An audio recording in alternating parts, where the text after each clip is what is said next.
बानी पीटीआई के वकील सलमान सफदर ने इस्लामाबाद हाई कोर्ट से ट्रायल कोर्ट को तोशाखाना 2 केस का फैसला सुनाने से रोकने की इस्तदा कर दी है। अदालत ने समाअत मुलतवी कर दी। बानी पीटीआई और बुशरा बीबी की तोशाखाना 2 केस में बरियत की दरख्वास्तों पर समाअत इस्लामाबाद हाई कोर्ट के जस्टिस राजा इनाम अमीन मिन्हास ने की।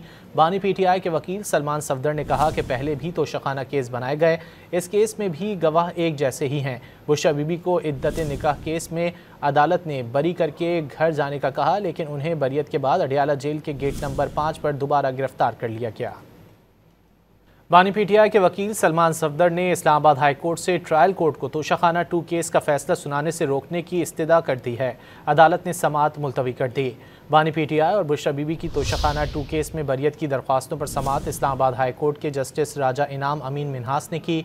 बानी पीटीआई के वकील सलमान सफदर ने कहा कि पहले भी तोशाखाना केस बनाए गए, इस केस में भी गवाह एक जैसे ही हैं। बुशरा बीबी को इद्दत निकाह केस में अदालत ने बरी करके घर जाने का कहा, लेकिन उन्हें बरियत के बाद अडियाला जेल के गेट नंबर 5 पर दोबारा गिरफ्तार कर लिया गया।